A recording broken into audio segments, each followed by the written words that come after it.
भूमिगत ईंधन chapter number 18 underground fuels. दैविक जीवन की आवश्यकताओं की पूर्ति हेतु हमें कई वस्तुओं की जरूरत होती है।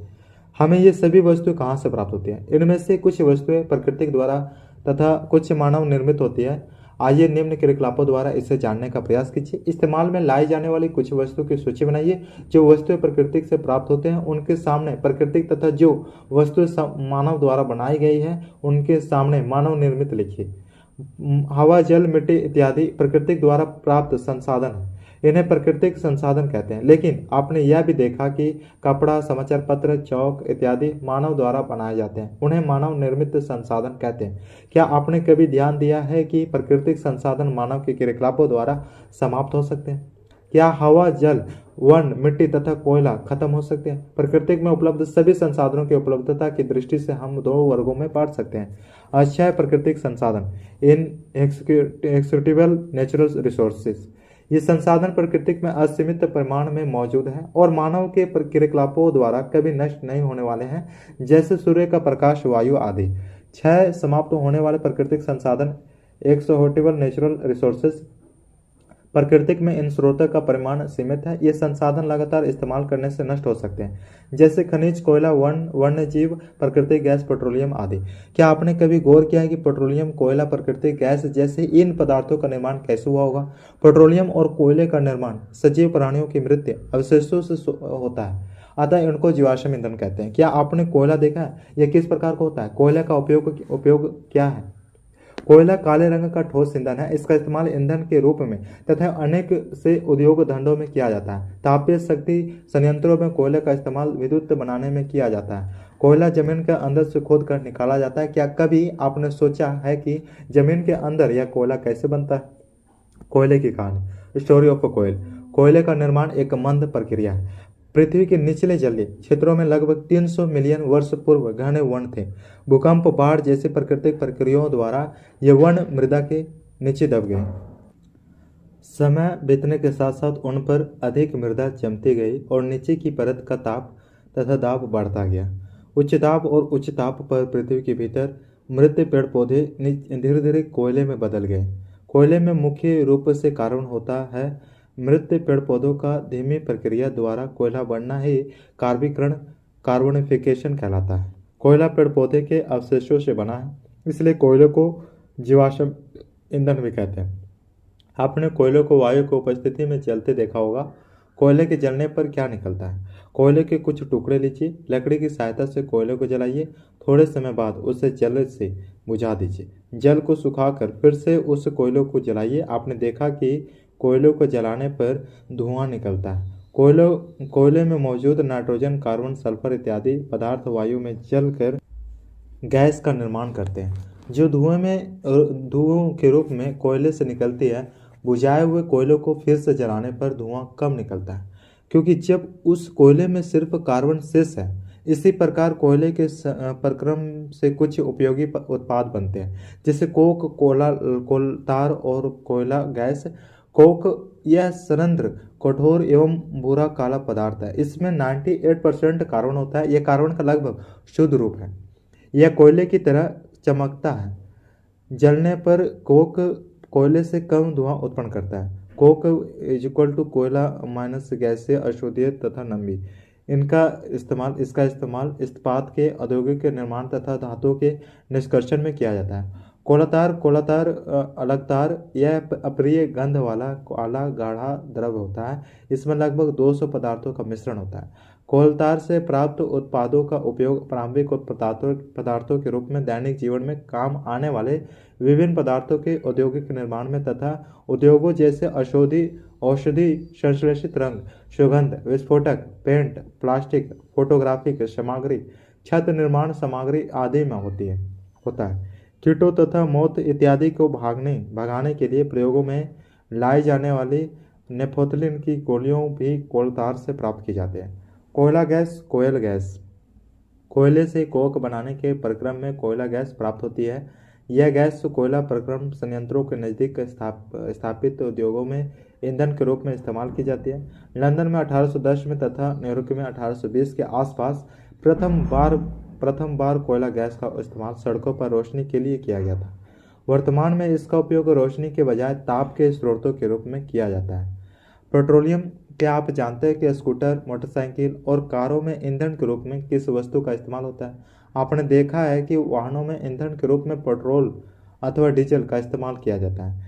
अब यह सोचने वाली बात है कि पेट्रोल या डीजल का स्रोत क्या है, ये कैसे बनते हैं। पेट्रोल, डीजल, स्नेहक तेल इत्यादि सभी पदार्थों का एकमात्र स्रोत पेट्रोलियम। यह पेट्रोलियम लैटिन शब्द पेट्रो या एल्यूमिनियम से बना है। पेट्रो का अर्थ पत्थर तथा एल्यूमिनियम का अर्थ तेल होता है। पेट्रोलियम गहरे रंग का गाढ़ा तैलीय द्रव है। पेट्रोलियम जमीन के अंदर मौजूद होता है जो ड्रिल करके निकाला जाता है। अब प्रश्न यह है कि जमीन के अंदर पेट्रोलियम कैसे बनता है। समुद्र में रहने वाले जीवों की मृत अवशेषों से पेट्रोलियम का निर्माण होता है। ये जीव जब मृत्यु हुए तो समुद्र के तल में जाकर जम गए और मिट्टी और रेत की सतह से दब गए। लाखों करोड़ों वर्षों में वायु की अनुपस्थिति, उच्च ताप एवं उच्च दाब से ये मृत जीव पेट्रोलियम तथा पेट्रोलियम गैस में परिवर्तित हो गए।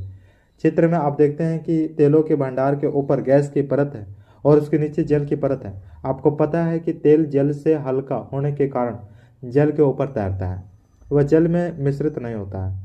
पेट्रोलियम को जमीन के अंदर से तेल का कुआं खोद कर निकाला जाता है। कुएं से निकला हुआ तेल गहरे रंग का तथा अप्रिय गंध वाला होता है। यह विभिन्न संघटकों जैसे petroleum gas, diesel, petrol, paraffin, मोम, स्नेहक तेल इत्यादि का मिश्रण होता है। विभिन्न अवयवों को पेट्रोलियम से अलग करने की प्रक्रिया को पेट्रोलियम परिष्करण कहते हैं। यह कार्य पेट्रोलियम परिष्करणों में संपादित किया जाता है।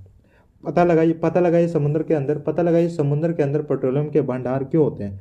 इस प्रक्रिया में पेट्रोलियम को गर्म करके विभिन्न ताप पर निकलते वाष्पों को उड़ाकर उसके संघटकों को प्राप्त किया जाता है।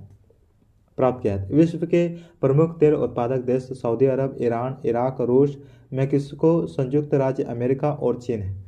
भारत में तेल गुजरात, असम, मुंबई, हाई और कृष्णा तथा गोदावरी नदियों के बेसिन में पाया जाता है। संसार में पहला तेल का कुआं पेनिसिल्वेनिया, अमेरिका में 1859 में ड्रिल किया गया था। इसके 8 वर्ष बाद 1867 में भारत के असम में मैक्यूम नामक स्थान पर तेल का पता चला। पूरे भारत में 17 तेल शोधक संयंत्र जो कि गुवाहाटी, ब्रोनी, हल्दिया, मुंबई, कोची, चेन्नई, विशाखापत्तनम तथा मथुरा में स्थित है। भारत में सर्वप्रथम तेल शोधक संयंत्र असम के डिगबोई में 1901 में स्थापित हुआ था। पेट्रोलियम और प्राकृतिक गैस से बनने वाले अनेक उपयोगी पदार्थों को पेट्रो रसायन कहते हैं। इसका उपयोग अपमार्जक, रेशे, पॉलिथीन, मानव निर्मित प्लास्टिक इत्यादि के औद्योगिक उत्पादन में किया जाता है। प्राकृतिक गैस से प्राप्त हाइड्रोजन गैसों का उपयोग उर्वरकों के उत्पादन में किया जाता है। बहुत अधिक व्यावसायिक महत्व के कारण पेट्रोलियम को काला सोना भी कहते हैं। प्राकृतिक गैस, नेचुरल गैस। प्राकृतिक गैस का एक महत्वपूर्ण जीवाश्म ईंधन है। यह पेट्रोलियम शोधन के दौरान पेट्रोलियम तेल कूपों में पेट्रोलियम के ऊपर पाया जाता है। इसका परिवहन पाइपों द्वारा सरलतापूर्वक हो जाता है। प्राकृतिक गैस हाइड्रोकार्बनों का मिश्रण है। इसमें मुख्यतः मीथेन होती है। प्राकृतिक गैस को उच्च दाब पर संपीड़ित प्राकृतिक गैस सीएनजी के रूप में भंडारित किया जाता है। दाब को और अधिक बढ़ाने पर प्राकृतिक गैस द्रवीभूत हो जाती है। इस द्रव्य को द्रवीभूत पेट्रोलियम गैस एलपीजी कहते हैं। ये स्वच्छ ईंधन है और कम प्रदूषण करते हैं, अतः इनका इस्तेमाल परिवहन वाहनों में ईंधन के रूप में किया जाता है। सीएनजी का इस्तेमाल परिवहन वाहनों के अतिरिक्त ऊर्जा उत्पादन हेतु भी किया जाता है। घरों तथा कारखानों में भी सीएनजी सीधा जलाया जाता है। पाइप लाइनों के माध्यम से भारत इसकी आपूर्ति बड़ौदा, गुजरात, दिल्ली के कुछ भागों और अन्य जगहों जैसे मुंबई में उपलब्ध है। प्राकृतिक गैस का इस्तेमाल प्रारंभिक पदार्थ के रूप में अनेक रसायनों और उर्वरकों के औद्योगिक निर्माण में किया जाता है। भारत में प्राकृतिक गैस के विशाल भंडार हैं। भारत में प्राकृतिक गैस राजस्थान, त्रिपुरा, महाराष्ट्र और कृष्णा गोदावरी डेल्टा में पाए जाते हैं। क्या प्रयोगशाला में मृत जीवों से कोयला पेट्रोलियम गैस बनाई जा सकती है? प्राकृतिक संसाधन का संरक्षण। आप जानते हैं कि जीवाश्म ईंधन के निर्माण में लाखों करोड़ों वर्ष लगते हैं। वर्तमान जीवन प्रणाली में ऊर्जा के लिए हम लोग अधिकांशतः जीवाश्म ईंधन पर आश्रित है। जो भंडार अभी तक ज्ञात है वे सीमित वर्षों तक ही चलने वाले हैं। इन्हें भी जाने, संसार में 118 वर्ष के लिए कोयला तथा 53 वर्ष के लिए पेट्रोलियम इस्तेमाल करने के लिए शेष बचा है। जीवाश्म ईंधन के इस्तेमाल का एक हानिकारक प्रभाव यह है कि इनके जलने से निकलने वाली गैस प्रदूषण का मुख्य कारण है। इसके कारण विश्व तापन तथा ग्रीन हाउस प्रभाव भी उत्पन्न होता है। अतः यह जरूरी है कि जीवाश्म ईंधन का इस्तेमाल काफी सोच समझ कर करें ताकि प्रदूषण का खतरा कम हो और ये ईंधन लंबे समय तक रहे। भारत में पेट्रोलियम संरक्षण अनुसंधान समिति PCRA ने लोगों को सलाह दी कि गाड़ी चलाते समय पेट्रोल बचाने के लिए निम्न सलाह को माने। जहां तक संभव हो गाड़ी समान और मध्यम गति से चलाइए। यातायात लाइटों पर अथवा जहां इंतजार करना हो गाड़ी का इंजन बंद कर दीजिए। गाड़ी के टायरों का दबाव सही रखिए। गाड़ी के नियमित अंतराल पर रख रखाव सुनिश्चित कीजिए। यदि संभव हो तो ई रिक्शा अथवा बैटरी से संचालित वाहनों का उपयोग कीजिए।